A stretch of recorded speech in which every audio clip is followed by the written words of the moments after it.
سورہ لہب۔ سورہ لہب کا تعارف، مقام نزول۔ سورہ ابی لہب مکہ مکرمہ میں نازل ہوئی ہے۔ آیات، کلمات اور حروف کی تعداد: اس سورت میں 1 رکوع، 5 آیتیں، 20 کلمات اور 77 حروف ہیں۔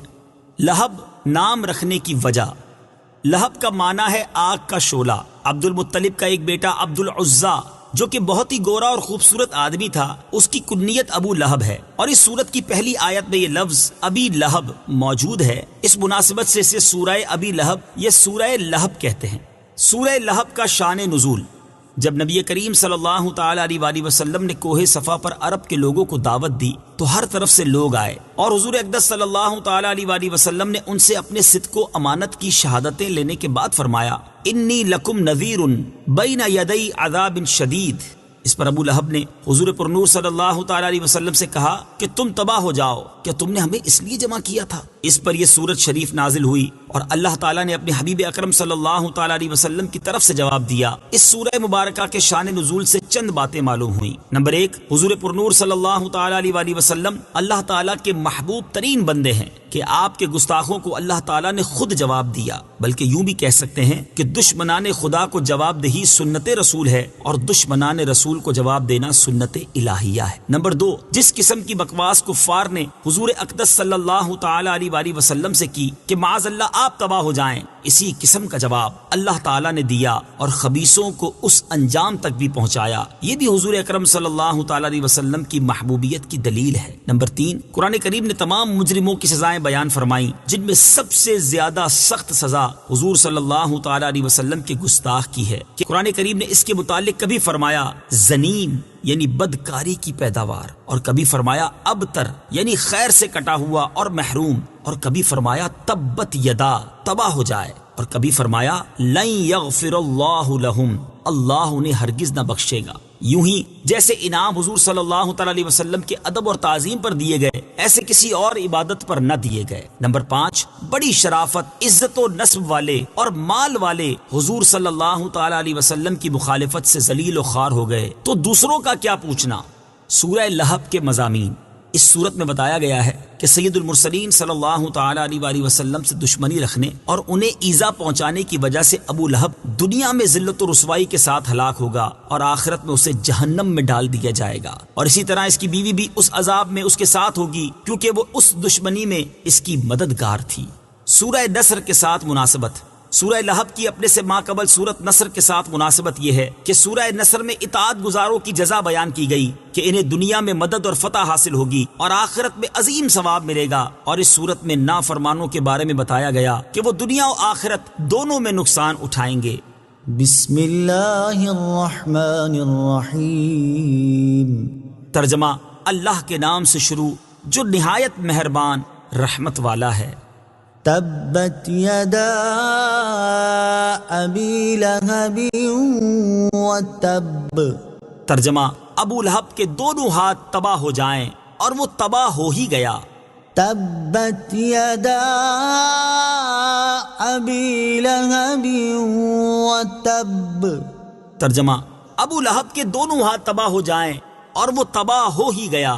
تفسیر صراط الجنان میں ہے ابو لہب کا نام عبد العزیٰ ہے، یہ عبد المطلب کا بیٹا اور سرکار دو عالم صلی اللہ تعالی علیہ وآلہ وسلم کا چچا تھا۔ بہت ہی گورا اور خوبصورت آدمی تھا، اسی لیے اس کی کنیت ابو لہب ہے اور اسی کنیت سے وہ مشہور تھا۔ اس کے بیٹوں عتبہ اور عتیبہ کے نکاح میں حضور پر نور صلی اللہ تعالی علیہ وسلم کی صاحبزادیاں حضرت رقیہ اور حضرت ام کلثوم رضی اللہ تعالی عنہما تھیں۔ اس سورت کے نزول کے بعد ابو لہب نے ان صاحبزادیوں کو طلاق دلوا دی۔ عتبہ کا واقعہ بھی بڑا عبرتناک ہے کہ اس نے حضور پر نور صلی اللہ تعالی علیہ وسلم کی شہزادی کو طلاق دینے کے ساتھ حضور صلی اللہ تعالی علیہ وآلہ وسلم کی گستاخی بھی کی، جس پر سرکار دو عالم صلی اللہ تعالی علیہ وسلم نے اس کے لیے ہلاکت کی دعا کی۔ چنانچہ ایک سفر میں بڑی حفاظتوں کا انتظام کر لینے کے باوجود ایک شیر نے اسے پھاڑ ڈالا۔ آیت میں ابو لہب کے دونوں ہاتھ ہلاک ہونے سے مراد اس کی ذات کی ہلاکت ہے، اور آیت مبارکہ میں ابو لہب کی ہلاکت کی پیشن گوئی کی گئی۔ چنانچہ وہ بدترین موت مرا اور وہ جنگ بدر کے 1 ہفتے بعد کالے دانے کی بیماری سے مرا،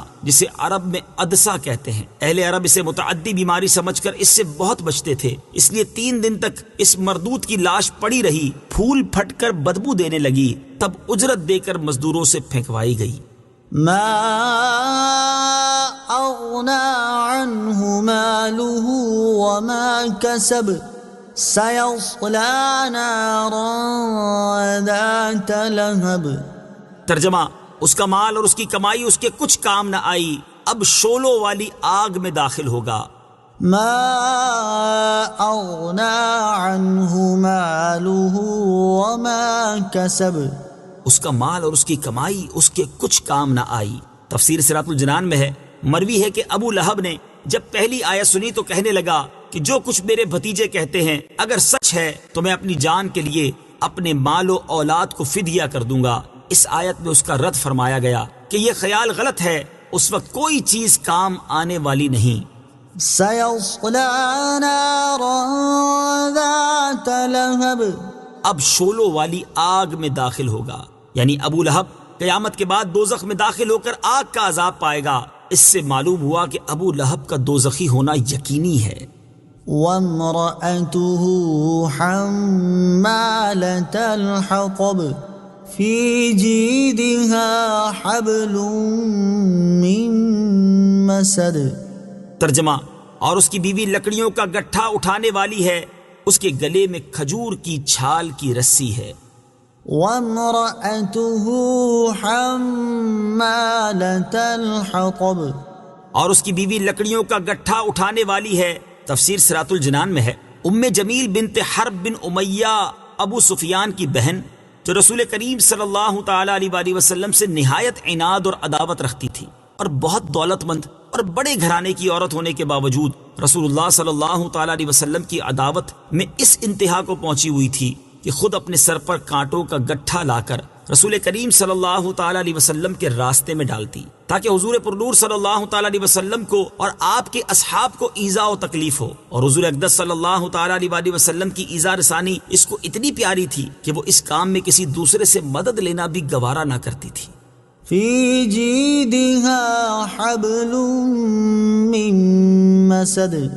اس کے گلے میں کھجور کی چھال کی رسی ہے. تفسیر صراط الجنان میں ہے، ام جمیل کے گلے میں کھجور کی چھال سے بنی ہوئی رسی ہوتی جس سے وہ کانٹوں کا گٹھا باندھتی تھی. ایک دن یہ بوجھ اٹھا کر لا رہی تھی کہ تھک کر آرام لینے کے لیے ایک پتھر پر بیٹھ گئی. ایک فرشتے نے اللہ تعالیٰ کے حکم سے اس کے پیچھے سے اس گٹھے کو کھینچا، وہ گرا اور ام جمیل کو رسی سے گلے میں پھانسی لگ گئی اور وہ مر گئی. اس گستاخ خبیث نے دنیا میں بھی عذاب کا مزہ چکھا اور آخرت میں بھی عذاب میں جائے گی. آخرت میں آگ کی زنجیریں اس کے گلے میں ہوں گی اور جہنم کی لکڑیوں کا گٹھا اس کی پشت پر لدا ہوا ہوگا. صدق اللہ